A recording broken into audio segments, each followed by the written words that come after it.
నిరంతర స్తోత్రార్హుడైన యేసుక్రీస్తు నామంలో దూరాన సమీపాన్ని వాక్యం వింటున్న మీ అందరికీ నా హృదయపూర్వకమైన వందనాలు. దేవుడు మిమ్మల్ని దీవించునుగాక. చదువుకుందాం. కీర్తన గ్రంథము 1వ అధ్యాయము 1వ వచనం నుంచి చదువుకుందాం. దుష్టుల ఆలోచన చెప్పున నడవక, పాపుల మార్గమును నిలవక, అపహాసకులు కూర్చుండ చోట కూర్చుండగా, యెహోవా ధర్మశాస్త్రమునందు ఆనందించుచు దివారాత్రములను దానిని ధ్యానించువాడు ధన్యుడు. చాలు. ఈ వాక్య భాగంలో నుంచి కొన్ని విషయాలు మనము ధ్యానం చేద్దాం. మొట్టమొదటిగా, దుష్టుని ఆలోచన చెప్పున నడవకూడదు. ఎవరు నడవకూడదు?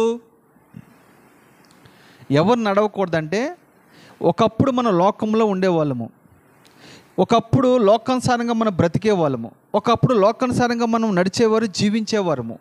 ఇప్పుడు దాని నుంచి ప్రభు కృపను బట్టి మనం ప్రత్యేకించబడిన తర్వాత, నువ్వు మారు మనసు పొంది రక్షణ పొందిన తర్వాత ఇప్పుడు మనము ఆ అలవాట్లన్నీ కూడా మనము విడిచిపెట్టాలి. వాటితో మనం నడవకూడదు. ఇక ఇప్పుడు ఇంతకే దుష్టుడు ఎవరు అని అంటే, శత్రువైన సాతాను. వాడు దుష్టుడు. వాడు ఆలోచనలన్నీ కూడా దుష్ట ఆలోచనలు. ఏ కాటికి వాడు మంచి ఆలోచనలు పొరపాటున వాడు చేయడు. వాడికి బైబిల్లో చాలా పేర్లు రాయబడి ఉన్నాయి.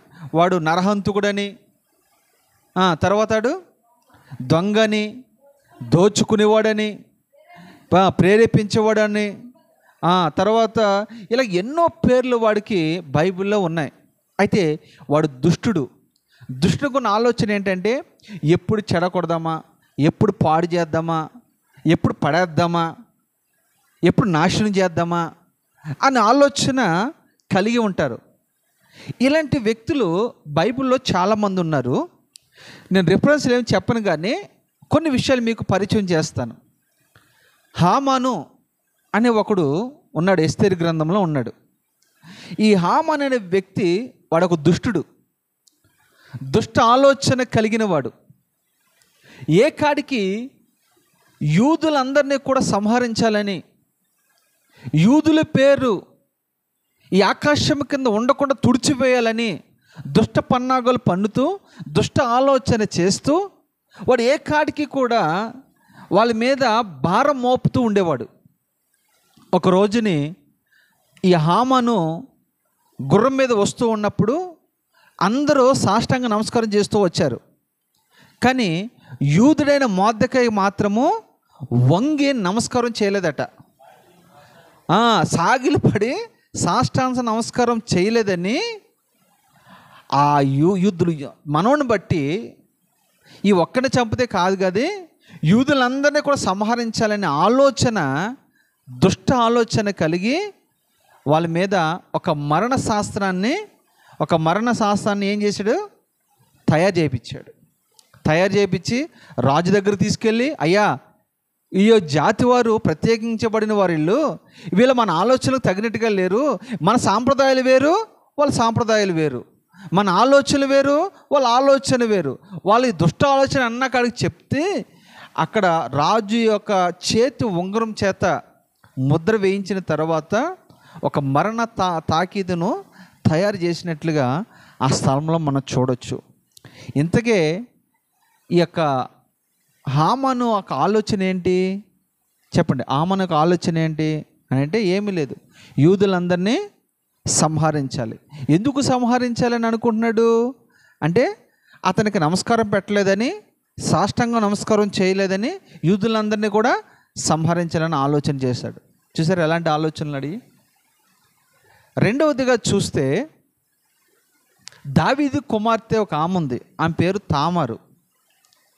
ఈ తామారు చాలా చక్కటి అందగత్తి, సౌందర్యం కలిగిన వ్యక్తి. అయితే ఈ యొక్క తామారికి ఒక అన్న ఉన్నాడు. ఆ అన్న పేరు ఏం పేరు చెప్పండి? ఇంకొక అన్న ఉన్నాడు. అబ్షాలోము సొంత అన్న. ఇంకొక అన్న కూడా ఉన్నాడు. ఆ అన్న పేరు ఏం పేరు చెప్పండి? అమ్రోను. అమ్రోన్ అనే ఈ వ్యక్తి ఆ చెల్లెల మీద మనసు పారేసుకుని ఎప్పుడు చెరుపుదామన్న ఆలోచన కలిగి ఉన్నప్పుడు ఈ అమ్నోనుకు ఒక స్నేహితుడు ఉంటాడు. వాడు ఎలాంటి వాడంటే ఆడొక దుష్టుడు. ఇలాంటి పరిస్థితిలో ఉన్నప్పుడు అరే అది తప్పురా, అది నీ చెల్లెలు, ఎంతైనా నీ చెల్లెలు, నీ తండ్రి రక్తాన్ని పంచుకు పుట్టిన బిడ్డ అని చెప్పటం పోయి వీడు ఎలాంటి ఆలోచన ఇచ్చాడు తెలుసా? నీ చెల్లెల మీద నువ్వు మనసు పారేసుకున్నావు కనుక ఇదిగో నేను చెప్పిన ఒక దుష్ట ఆలోచన, నేను చెప్పే ఆలోచన ప్రకారం నువ్వు చేస్తే నీ చెల్లి నువ్వు అనుభవించవచ్చు అని చెప్పి నీకు జ్వరం వచ్చిందనో జబ్బు వచ్చిందనో యాక్టింగ్ చెయ్యి, నీ చెల్లిని పిలిపించిన తర్వాత నీ చెల్లితో వంటకాలు వండిపించుకో, ఆమె ఒంటరిగా లోపలికి వచ్చిన తర్వాత పనులందరం వెళ్ళిపోమని చెప్పు, తర్వాత నువ్వు ఆమె పాడు చేసే అని ఒక దుష్ట ఆలోచన అమ్నోనుకి ఇస్తూ ఉన్నాడు. దాని తర్వాత ఏం జరిగిందంటే తామార్ అనే వ్యక్తి పాడైపోవడానికి ఆ వ్యక్తి ఇచ్చిన ఆలోచనే కారణమని ప్రభుపేట మీకు మనవి చేస్తూ ఉన్నాను. అదే రీతిగా చూస్తే యాకోబుకి 12 మంది కుమారులు ఉన్నారు కదా. ఈ 12 మంది కుమారులు దుష్ట ఆలోచన కలిగిన వాళ్ళందరూ. ఎందుకు దుష్ట ఆలోచన కలిగి ఉన్నారు వీళ్ళు అని అంటే యోసేపుని ఏ విధము చేతనైనాను చంపేయాలి. ఎందుకు చంపాలి? ఆడేం తప్పు చేశాడు? ఏం తప్పేం చేయలేదు. పరిశుద్ధాత్మతో నింపబడి దేవదూత మనసులు కలిగిన వాడై దేవ దర్శనం కలిగి చక్కగా కళ్ళ కంటూ కళ్ళ భావాలు అద్దాలు చెప్పే రీతిగా బ్రతుకుతూ ఉంటే, దేవుని యందు భయభక్తులు కలిగి ఉంటే వీళ్ళందరూ చూడు అతనికి మెప్పు ఘనత కలుగుతుందని తండ్రి వల్ల దుష్ట ఆలోచనలు పన్ని అతన్ని గోతులో పడవేసి ఐగుప్తు యొక్క వర్తకులకు అమ్మివేసి ఒక బానిసగా మార్చివేశారు. ఎలాంటి ఆలోచనలు ఇవి? దుష్ట ఆలోచనలు. దావీదుని చంపడానికి సౌలు దుష్ట ఆలోచన కలిగి ఉన్నాడు. ఎందుకని అనంటే ఏమి లేదు, అక్కడ గొలియాతు చంపిన తర్వాత ఇజ్రాయెల్ స్త్రీలందరూ కూడా అన్నారు దావీదుకు సౌలుకు 1000 కొలది దావీదుకు అది స్తుతులను పాడరు అంతే. ఒక పాట పాడారు వాళ్ళు. సౌలుకు 10,000 కొలది దావీదుకు క్షమించండి, సౌలుకి 1000 కొలది దావీదుకు 10,000 కొలది అని ఒక పాట పాడారు. ఆ పాట పాడటం వల్ల వచ్చింది ముప్పు. విషపు చూపడం మొదలుపెట్టాడు. దుష్ట ఆలోచన ఎలా చంపాలి పలుమార్లు వీటిని విసురుతూ ఉన్నాడట. చూసారా ఎంత దుష్టుడు ఆలోచన అంటే ఇలాగ ఉంటాయి. ఇక్కడ కీర్తనకారుడు అంటాడు, మీరు దుష్టుడు ఆలోచన చెప్పున నడవక. నేను చెప్పిన వాళ్ళందరూ ఆలోచనకి బైబిల్లో చాలామంది ఉన్నారు, కానీ మనకు సమయం లేదు కాబట్టి కొద్ది విషయాలు ముందుకు వెళ్ళిపోతున్నా. ఇలాంటి ఆలోచన కలిగిన వ్యక్తులతో మనము నడవకూడదట.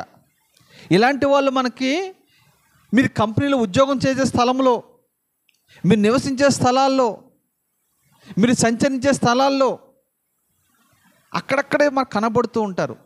వారి ఆలోచనలన్నీ ఈ రీతిగా ఉంటాయి కనుక వారితో నువ్వు పొరపాటును కలవకూడదు, వారితో నువ్వు నడవకూడదు. దుష్టుల ఆలోచన చెప్పున మనము నడవకూడదు అని మొదటి మాట. రెండవదిగా చూస్తే పాపుల మార్గమున నిలవక. ఈ పాపులంటే ఎవరు? ఈ పాపులంటే ఎవరంటే దేవుడు లేడు, అసలు దేవుడు అనేవాడు ఉన్నాడా అని వితండవాదం చేస్తూ ఉంటారు. ఇలాంటి వాళ్ళందరూ కూడా పాపులు. ఇంకా పాపుల వర్గానికి సంబంధించిన వాళ్ళు ఆ పట్టికలో మనం చూస్తే త్రాగుబోతు వాళ్ళు, చాడీలు చెప్పేవాళ్ళు, వ్యభిచారులు, దొంగలు, ముసలమ్మ ముచ్చట్లు చెప్పేవాళ్ళు. ఇక్కడ చూస్తే పాపుల మార్గం అంటే ఈ రీతిగా ఉంటుంది. వాళ్ళు అంటాడు, ఒకడు అంటాడు, నాస్తికులు అంటారు దేవుడు లేడు, దెయ్యము లేదు అన్నట్టుగా వితండవాదం చేస్తూ ఉంటారు. వారు మార్గంలోనంట మనము చెప్పండి, వారి మార్గంలో మనము నిలవకూడదు. మూడవదిగా చూస్తే అపహాస్యకులు కూర్చుండే చోట కూర్చుండకూడదు. ఈ అపహాస్యకులు ఎవరు? ఇది త్రాగుబోతు బ్యాచ్. ఈ తాగుబోతులు చేసేది ఏంటంటే, వాడు తాగిన తర్వాత వాడు ఏం మాట్లాడితే వాడికి అర్థం కాదు. వాడు హేళన చేస్తూ ఉంటాడు, గేల్ చేస్తూ ఉంటాడు. అంత మాత్రమే కాదు, కొంతమంది చూడండి డ్యూటీలు మానేసి పని పాట లేని వాళ్ళు ఈ బ్యాచ్ ఎక్కువ ఉంటారు. ఇందులో ఈ పని పాట లేని వాళ్ళు పని చేసుకుని వచ్చే వాళ్ళని హేళన చేస్తూ ఉంటారు. రిటైర్మెంట్ అయిపోయిన తర్వాత ఖాళీగా ఉంటారు కదా, వాళ్ళు కూడా ఎక్కువ శాతం ఏం చేస్తారు తెలుసా, ఈ రీతిగా హేళన చేస్తూ మొదలు పెడతారు, హేళనగా మాట్లాడుతూ ఉంటారు.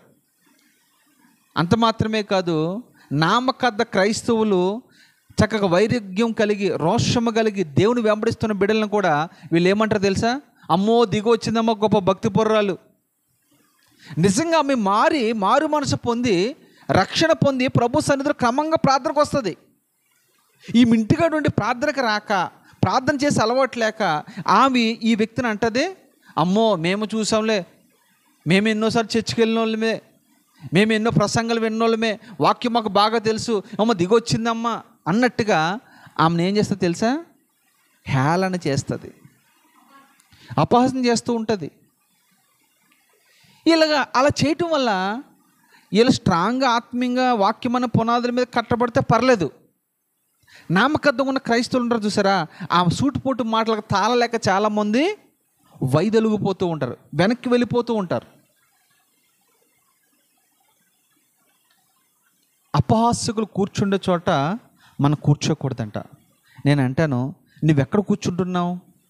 ఉదయం మొదలుకొని సాయంకాలం పడకల మీదకి వెళ్ళే వరకు కూడా నువ్వు ఎక్కడెక్కడ నడుస్తున్నావు, ఎవరెవరితో మాట్లాడుతున్నావు, ఎక్కడెక్కడ కూర్చుంటున్నావు ఆలోచన చేయాలి.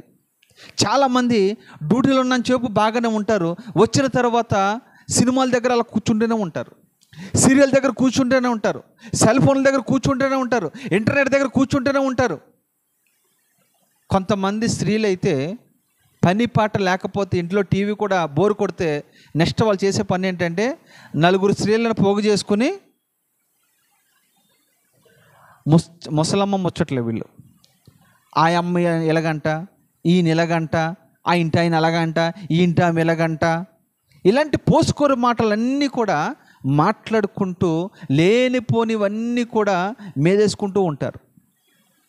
అలాంటి వాళ్ళ దగ్గర ఒక క్రైస్తవుడిగా మన పొరపాటున కూర్చోకూడదు. నీ జీవితం ఒక ప్రత్యేకమైనదిగా ఉండాలి, నీ ఆలోచన ఒక ప్రత్యేకమైనదిగా ఉండాలి, నీ నడవడిక ఒక ప్రత్యేకమైనదిగా ఉండాలి. ఎందుకు ఈ విషయాలు చెప్తూ ఉన్నానంటే, దానియేలు మనకు మాదిరి. దానియేలు అపహాస్యకులతో కూర్చుండేవాడు కాదు, డ్యూటీ చేసినంతసేపు డ్యూటీ చేసేవాడు. దాని తర్వాత సాయంకాలమే తన డ్యూటీ అయిపోయిన తర్వాత ఎక్కడికి వెళ్ళేవాడైనా ఇంటి దగ్గరికి వెళ్ళి యెరూషలేము తట్టు కిటికీలు ఓపెన్ చేసి ప్రార్థన చేస్తూ ఉండేవాడు. ఆ ప్రాంతం అంతా చెడిపోయిందే. షడ్రక మెషక అబేద్నెగోలు ఒక ప్రత్యేకమైన వారుగా ఉండేవారు, యేసేపు ఒక ప్రత్యేకమైన వాడుగా ఉన్నాడు, యేసుక్రీస్తు ప్రభు వారు ప్రత్యేకంగా ఉన్నాడు. ఇలా చెప్పుకుంటూ పోతే ఆ ప్రత్యేకమైన జీవితం వాళ్ళు కాపాడుకున్నారు కనుకనే ఈరోజు సువర్ణ అక్షరాలతో వారి పేర్లు బైబిల్లో లెక్కించబడ్డాయి. ఒకటి, దుష్టుని ఆలోచన చెప్పున మనము నడవకూడదు, పాపుల మార్గంలో మనము నిలవకూడదు, అపహాస్యకులు కూర్చుండే చోట మనం కూర్చోకూడదు. ఎందుకు? ఇది దేవుని బిడ్డలకు ఇవి తగినవి కావు.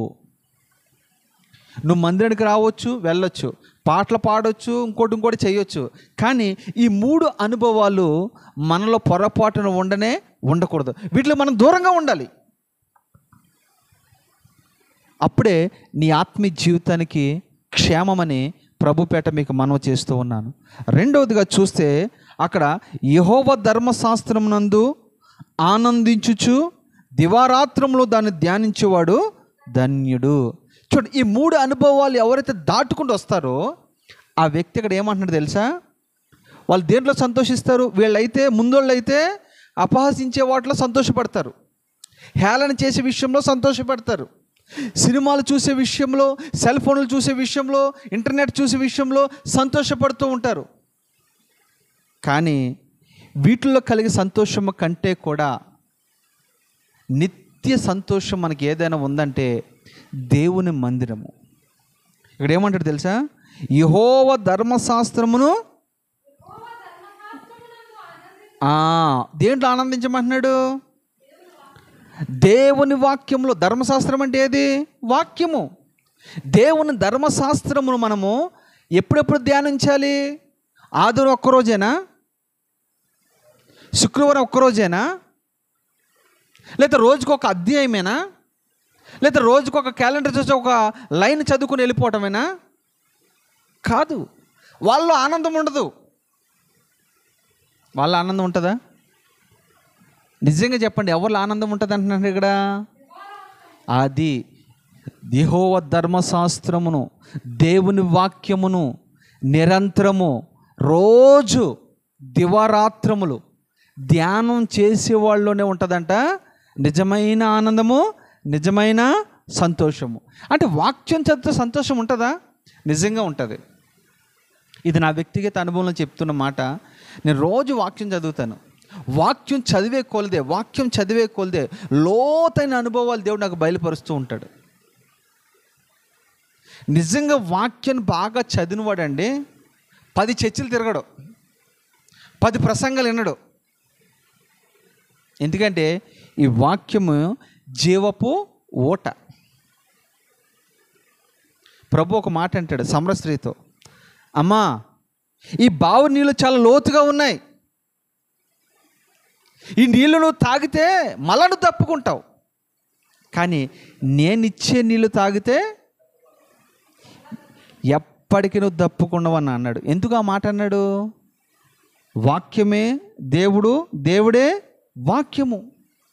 ఈ వాక్యమును మనం చదివినప్పుడు నీ ఆత్మదాహం తీరుతూ ఉంటుంది. ఇప్పుడు ఎవరు చెప్పినా దేవుడో తీసే చెప్తూ ఉంటారు, అవునా కదా? కానీ మనము నిజంగా రోజుకి కనీసం 4-5 అధ్యాయాలు క్రమంగా రోజు నువ్వు చదువుతూ ఉంటే దీన్ని అంతటిని కూడా క్షుణ్ణంగా నువ్వు పరిశీలన చేసినప్పుడు నువ్వు నిజంగా ఆనందిస్తావు. ఎందుకంటే నీలో, నీ హృదయంలో వాక్యం అనే నీళ్ళు ఉబ్బుకుతూ ఉంటాయి, అయిపోవయి. చాలామంది పెద్ద పెద్ద సేవకులు మీరు చూడండి, బలంగా వాడబడుతున్న దైవజనులు మీరు చూడండి, నూతులో నీళ్లు ఉబ్బుకున్నట్టుగా వాళ్ళ హృదయంలో ఎప్పుడు వాక్యము ఉబ్బుకుతూనే ఉంటుంది. అరే రోజుకి వాళ్ళు 3-4 ప్రాంతాలు వెళ్ళి ప్రసంగాలు చేస్తారండి. మనము ఒక్క ఆదివారం ప్రసంగం చేయాలంటే ఎంత ప్రసవేదన పడతారంటే, మామూలుగా ఉన్నవాడు అంత ప్రసవేదన పడతాడు. కానీ వాళ్ళని చూడండి, ఉదయం ఒక దిక్కున, మధ్యాహ్నం ఒక దిక్కున, రాత్రి ఒక దిక్కున రెస్ట్ ఉండదు. రోజు 3-4 ప్రసంగాలు చేస్తారు. ఎక్కడి నుంచి చేస్తారు వాళ్ళు? ఎందుకు తెలుసా? వాళ్ళు ఏ నీళ్ళు తాగారు? వాళ్ళు జీవజలపు నీళ్ళు వాళ్ళు తాగారు. ఆయన ఇచ్చి నీళ్ళు తాగారు, వాళ్ళు సొంతంగా తోడుకోలేదు. మనము ఎక్కడెక్కడికో వెళ్తూ ఉంటాం, ఎవరెవరు ఇచ్చి నీళ్ళు తాగుతూ ఉంటాం, ఎవరెవరు ఇచ్చే వాక్యాలు వింటూ ఉంటాం. వింటం తప్పు కాదు నేను అనేది. కానీ నీ వ్యక్తిగతంగా నీవు వాక్యాన్ని ధ్యానించినప్పుడు నీ ఆత్మదాహము తీరుతుంది. నీ ఆత్మదాహం తీరట్లేదంటే అర్థం ఏంటి? అది దేవుని వాక్యము నువ్వు సరిగ్గా ధ్యానించట్లేదని అర్థం. అది దేవుని వాక్యంలో నువ్వు ఆనందించట్లేదు. బాగా చదివితే నీకు ఆనందం వస్తుంది, బాగా చదివితే నీకు ఉద్యోగం వస్తుంది, బాగా చదివితే నువ్వు సువార్తను ప్రకటించాలనే ఆతృత, తపన నీలో ప్రారంభమవుతుంది. అందుకనే దావీదు ఇదే కీర్తనలు అంటాడు, నేను యెహోవా ధర్మశాస్త్రమును ధ్యానించగా నా గుండెల్లో మంట పుడుతుంది, నా ప్రాణము తెప్పరిల్లుతుంది. అంటే ఎందుకు మంట పుడుతుంది దావీదు? నీకు ఏమైనా మీద మంటేసుకున్నావా? లేదు. ఆయన వాక్యము ధ్యానిస్తే మంట పుడుతుంది. ఏమన్నా తెలుసా? అయ్యా నేను ఎప్పుడు మందిరానికి వెళ్ళేదనని, ఎప్పుడు పాటలు పాడదేనని, ఎప్పుడు ఆరాధన చేస్తానని, ఎప్పుడు వాక్యం వింటానని. అంత మాత్రమే కాదు, ఖాళీగా ఉన్న సమయంలో వాక్యం చదవాలని. అంత మాత్రమే కాదు, ఖాళీగా ఉన్న సమయంలో సువార్తను ప్రకటించాలని మంట నీలో నాలో ఏమైతే తెలుసా? ప్రారంభమవుతుంది. నీ మాట అగ్ని వంటిది కాదా, నీ మాట బండను బద్దలు చేసే సుత్తు వంటిది కదా అని ఇర్మియా భక్తుడి ద్వారా ప్రభు మాట్లాడుతూ ఉన్నాడు. చాలామంది 12 చర్చలు తిరుగుతారండి, 12 మంది దగ్గర వాక్యాలు వింటూ ఉంటారు. అవసరం లేదు. ఒక సామెత ఉంది కదా, గంగి గోవు పాలు గరిటెనైనను చాలు, కర్మ కొద్ది పాలంట ఎన్నున్నా, అది బిందులున్నా లేకపోతే కొండున్నా లేకపోతే ఇంకో గుండుకున్నా ఉపయోగం లేదు. నీవు నిజంగా మన జీవితాల్లో ఆనందం లేదంటే, ఆనందం ఎక్కడో కాదండి, దేవుని మందిరంలోనే ఆనందం ఉంది. ఆనందం ఎక్కడో లేదు, దేవుని వాక్యంలోనే ఉంది ఆనందం. ఆనందం ఎక్కడో లేదు, దేవుని స్తుతించడంలోనే ఉంది ఆనందం. ప్రభు అదే అపోస్తలుడైన పౌలు అంటాడు, ఆనందించుడి మరలా చెప్పుదును ఎందుకు రెండుసార్లు చెప్తారా పౌలా అని అంటే, ఆనందించండి ప్రభునందు మీరు ఆనందం దేంట్లో ఉంది తెలుసా? చాలామందికి ఆనందం ఎక్కడుందంటే సినిమాల్లో ఉందని వెళ్ళిపోతున్నారు, పాపంలో ఉందని పరిగెడుతూ ఉన్నారు, ఎక్కడెక్కడో ఆనందం ఉందని వెతుకుతూ ఉన్నారు. చాలామంది కొండలు గుట్టలు దాటుకుంటూ సముద్రాలు దాటుకుంటూ వెళ్తున్నారు. దేని కొరకు వెళ్తున్నారు దొరబాబు? ఆనందం కొరకు. ఈ ఆనందం కొరకు సప్త సముద్రాలు దాటుకుంటూ వెళ్ళిన వాళ్ళు కూడా ఉన్నారు. కానీ వాళ్ళ జీవితంలో ఆనందం ఉందా? ఆనందించే దేవుడు, నీకు ఆనందాన్ని పంచిపెట్టే దేవుడు ఎక్కడికో నువ్వు వెళ్ళవసరం లేదు, ఆయనే నీ వద్దకు వస్తున్నాడు. వాక్యము చదువు, ఎక్కలేని ఆనందము సంతోషము మన కలుగునుగాక. ఎందుకు ఈ విషయాలు చెప్తున్నానంటే, యెహోవా ధర్మశాస్త్రమును దివారాత్రములు ధ్యానించేవాడు ధన్యులు. మనము నిజంగా మనం ధన్యులం అండి. ధన్యులంటే ఎవరినంటే మనం మామూలుగా ఉన్నతమైన స్థితి కలిగిన వారిని, బ్యాంక్ బ్యాలెన్స్ కలిగిన వాడిని, మంచి ఉద్యోగం కలిగిన వాడిని, మంచి వ్యాపారవేత్తని, లేదా మంచి 4-5 ఇల్లులు కలిగిన వాళ్ళని ధన్యులు అంటాం. కానీ బైబిల్ ఏమంటుంది తెలుసా? నా వాక్యాన్ని ఎవరైతే పట్టుకుంటారో, నా వాక్యాన్ని ఎవరైతే ధ్యానిస్తారో, నా వాక్యం ప్రకారం ఎవరైతే నడుస్తారో వాళ్ళు ధన్యులని బైబిల్ చెప్తుంది. నిజంగా చెప్పండి, మనం ఉన్నంత సంతోషంగా వాళ్ళు ఉండగలుగుతున్నారా? ఎందుకు ఈ విషయం చెప్తున్నానంటే, దేవునిలోనే ఉంది నిజమైన సంతోషము, నిజమైన ఆనందము, నిజమైన సమాధానం కొరకు చాలామంది వెతుకులాడుతూ ఉన్నారు. సంతోషము కొరకు చాలామంది వెతుకులాడుతూ ఉన్నారు. ఆనందం కొరకు లక్షల కోట్ల రూపాయలు ఖర్చు పెడుతూ ఉన్నారు.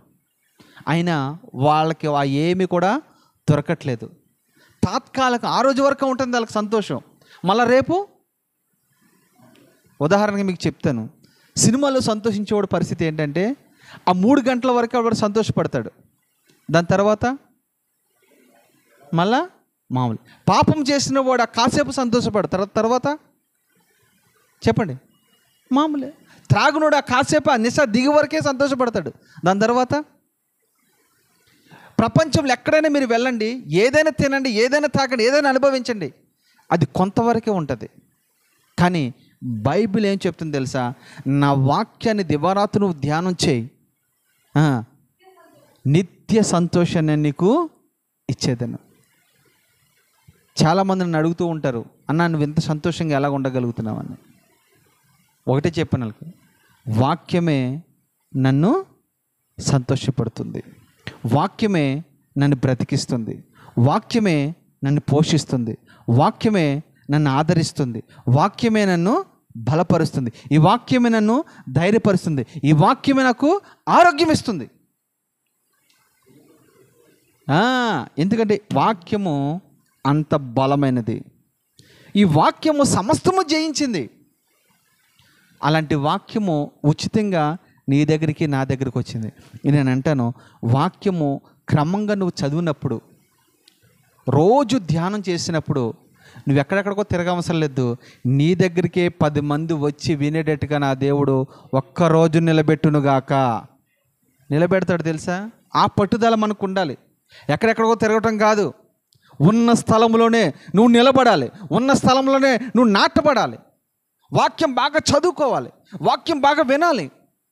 ఇది అపోస్తుల బోధలో నువ్వు కట్టబడ్డావు కనుక ఎక్కడికి వెళ్ళవలసిన అవసరం లేదు. యెహోవా ధర్మశాస్త్రమందు దివారాత్రి ధ్యానించేవాడు ధన్యుడు. అట్టువాడు ఎలా ఉంటాడట? అతడు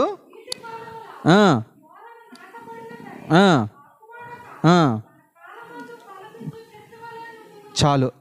ధర్మశాస్త్రము ధ్యానించేవాడి పరిస్థితి ఎలాగుంటుంది అని అంటే, ఈ కింద వచనంలో అంటాడు, ఏమంటాడు చెప్పండి కింద వచనంలో, అతడు అంటే ఎవరు?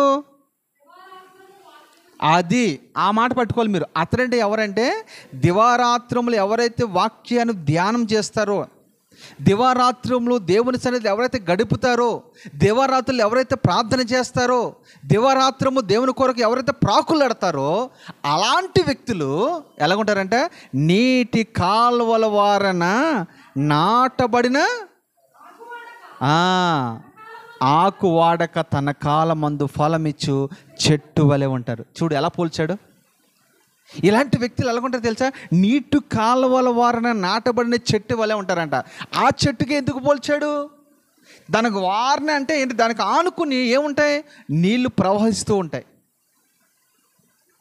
వేసవకాలం వచ్చినా సరే దాని ఆకు ఏమాత్రం కూడా వాడిపోదు. ఆ 3 నెలలు విపరీతమైన ఎండ కాసి అనేక ఆకులు రాలిపోవచ్చు. ఇది నీళ్ళు అందని ప్రాంతంలో, ఎడారులో ఉన్న లేకపోతే రోడ్డు పక్కన ఉన్నవి, ఇవన్నీ కూడా ఎండిపోయి మోడు బారిపోయిన పరిస్థితికి రావచ్చు. ఆకులు రాలిపోవచ్చు, అందమంతా కోల్పోవచ్చు. అయినా ఈ చెట్టు అంటది, నేనైతే పొరపాటున నాలో ఉన్న పచ్చదనం నేను పోగొట్టుకోను. పొరపాటు నాలో ఉన్న ఆకు ఒక్కటి కూడా కిందకి రాలదు. నేను ఎప్పుడు పచ్చగా ఉంటాను. ఎందుకు నువ్వు ఇంత పచ్చగా ఉన్న చెట్టు అని అడిగితే కనుక ఆ చెట్టు చెప్పే సమాధానం ఏంటి తెలుసా? నేను ఎక్కడ నాటబడ్డానో తెలుసా? నీటి కాలువల వారన నాటబడ్డాను. అదే యెహెజ్కేలు గ్రంథంలో మీరు చదివితే, యెహెజ్కేలు మందిరములో నుంచి నీళ్లు ఉబ్బుకుతూ పారుతూ ఉన్నాయట. అంటే వాక్యం అనే నీళ్లు మందిరములో నుంచి ఏమైతే చెప్పండి, ఉబ్బుకుతూ ఉంటాయి. అందుకనే కీర్తనకారుడు మరొక స్థలంలో అంటాడు, నేనైతే దేవుని మందిరములో పచ్చటి ఒలివ చెట్టు వలెనున్నాను అంటాడు. ఎందుకు చెట్టుగా పోల్చుకున్నాడు? మందిరంలో ఎందుకు పోల్చుకుంటే బయట పోల్చుకోవచ్చు కదా. అంటే మందిరంలో ఏమో తెలుసా? వాక్యం అనే నీళ్ళు నిత్యము ప్రవహిస్తూ ఉంటాయి. ప్రార్థన అనే నీళ్ళు నిత్యము ప్రవహిస్తూ ఉంటాయి. పరిశుద్ధాత్మ అనే నీళ్ళు నిత్యము ప్రవహిస్తూ ఉంటాయి. కనుక నాకు ఎటువంటి వెట్టతనము కలగదు, ఎటువంటి వెండ తలగదు, ఎటువంటి వేడిమి నాకు తలగదు. నేను ఎప్పుడు కూడా పచ్చగా ఉంటాను.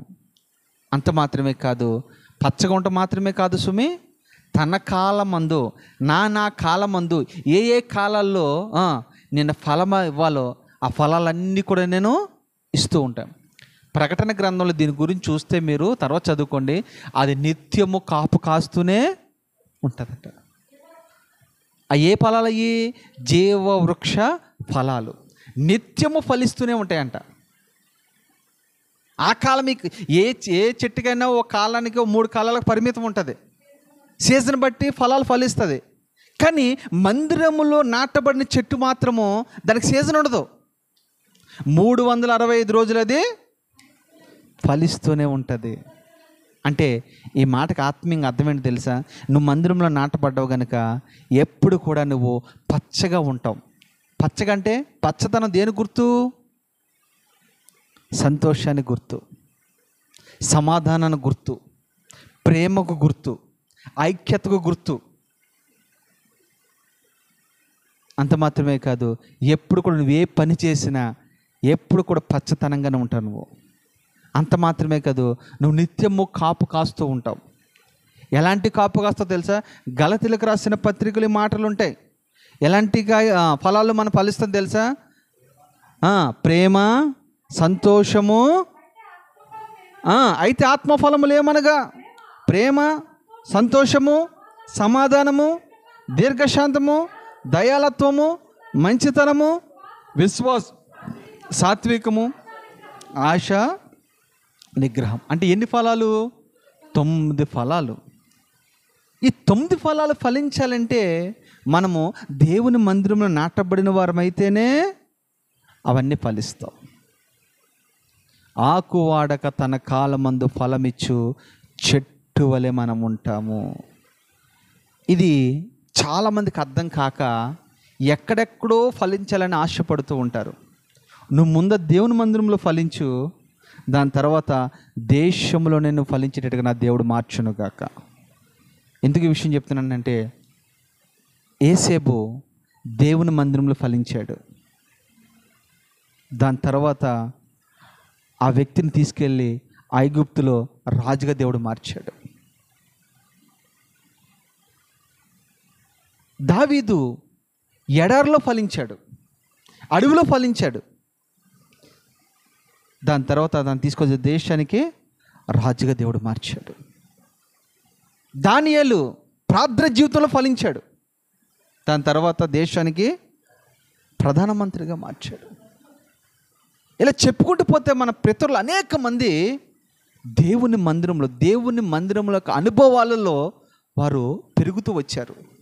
కొందరైతే స్తుతించే అనుభవం నుంచి పెరుగుతూ వచ్చారు, కొంతమంది ప్రార్థించే అనుభవంలో పెరుగుతూ వచ్చారు, కొంతమంది అయితే పరిశుద్ధంగా ఉండే విషయంలో ఎదుగుతూ వచ్చారు, కొంతమంది విశ్వాసంలో ఎదుగుతూ వచ్చారు, కొంతమంది నీతిలో ఎదుగుతూ వచ్చారు. ఇలా చెప్పుకుంటూ పోతే వాళ్ళందరూ కూడా ఊరికినే ప్రారంభంలో చిన్నగా ఉన్నారు, వాళ్ళు ప్రారంభంలో మరుగై ఉన్నారు, వాళ్ళు ప్రారంభంలో ఎవరికి కనుమరుగై ఉన్నారు, వీళ్ళు ఎవరో తెలియనట్టుగా ఉన్నారు వాళ్ళు. కానీ దినాలు గడిచే కొలితే, సంవత్సరాలు గడిచే కొలితే ప్రపంచానికి తెలిసేటట్టుగా నా దేవుడు వారిని నిలబెట్టాడు. తెలుసా, నువ్వు మందిరంలో మనం కట్టబడుతున్నాం కదా, ఈ రోజున ఈ మందిరం చిన్నగా ఉండొచ్చు, మన చిన్న సేవకులుగా మనం కనపడవచ్చు, కానీ ఇదే నమ్మకాన్ని, ఇదే భక్తిని, ఇదే ప్రేమని, ఇదే వైరాగ్యాన్ని మనము కొనసాగించి కొలిదే ఒక్క రోజున ప్రపంచానికి తలమానిక దేవుడు మనల్ని నిలబెట్టునుగాక. చిన్న వాటిలో మనము నమ్మకంగా ఉన్నామనుకో, చెప్పండి, పెద్ద వాటిలో ఉంటామా లేదా? చిన్న వాటిలో ఇప్పుడు నలుగురమే ఉన్నాం కదా అని మానేయకూడదు. నీ ఫ్రెండ్ వచ్చాడా రాలేదని మానేయకూడదు. ఎవరు వచ్చినా రాకపోయినా ఒక్కడు గుర్తుపెట్టుకోండి, నేను ముగిస్తున్నాను. ఆత్మీయ జీవితం అనేది వ్యక్తిగత సంబంధించింది. నీ వ్యక్తిగతంగా దేవునితో నీకు అంతే అనుబంధం కలిగి ఉండాలి. అంతేగాని నా ఫ్రెండ్ రాలేదు, నేను రాలేదు, లేదా నా భర్త రాలేదు, నేను రాలేదు, నా భార్య రాలేదు, నేను ఇట్లా కాదు. వ్యక్తిగతంగా దేవునితో సత్సంబంధం కలిగి ఉండాలి. నేను నా ప్రభు చాలు అంటాడు ప్రభు. ఎక్కడైతే 2-3 కూడి ఉంటారో, అది మనం ఎవరో చూస్తున్నారని భక్తి చేయకూడదు. అది కొంతమంది చేస్తారు, అది వేషధారణ భక్తి. అది అందరూ ఉన్నప్పుడు ప్రార్థన చేస్తారు, అది ఒక వేషధారణ. అందరూ ఉన్నప్పుడు పాటలు పాడతారు, అది ఒక వేషధారణ. లేదు. నీవు నీ భక్తి అనేది మరుగై ఉండాలి, రహస్యంగా ఉండాలి. రహస్యం ఉన్న దాన్ని దేవుడు ఏం చేస్తాడు, ఒక రోజున వెలుగులోకి తీసుకొస్తాడు, బయటికి తీసుకొస్తాడు. అప్పుడు రాక ఒక గోధుమ కుప్ప దగ్గర గోధుమలు దొల్లగొట్టుకుంటాడు ఒక ఆయన, మరుగై ఉన్నాడు. పాపం ఆయన ఎవరికి తెలీదు, భయస్థుడు, పిరికోడు.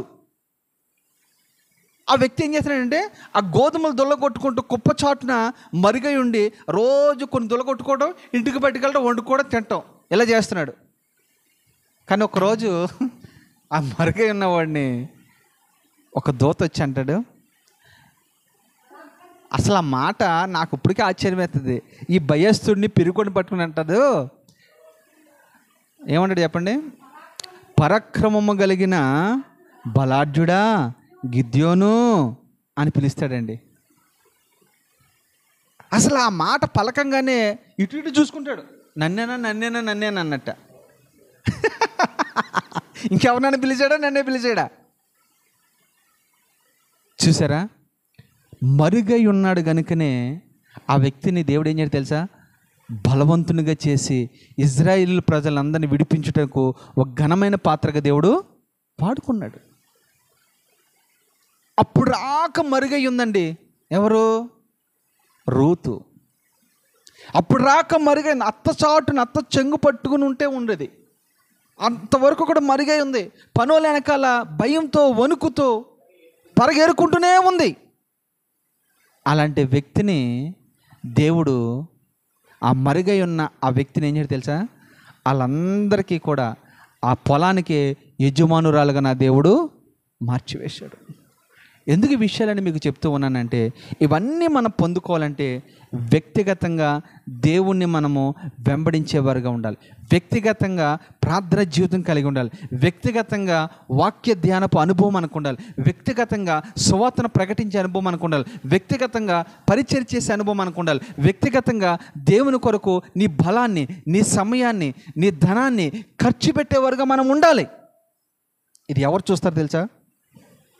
చూసేవాడు ఆయన. చూసి దాని అంతటికీ కూడా ప్రతిఫలం దేవుడు నీకు ఒక రోజునిచ్చునుగాక. ఈ కొద్ది మాటలు నా దేవుడు దీవించి ఆశీర్వదించునుగాక. ప్రార్థన చేసుకుందాం.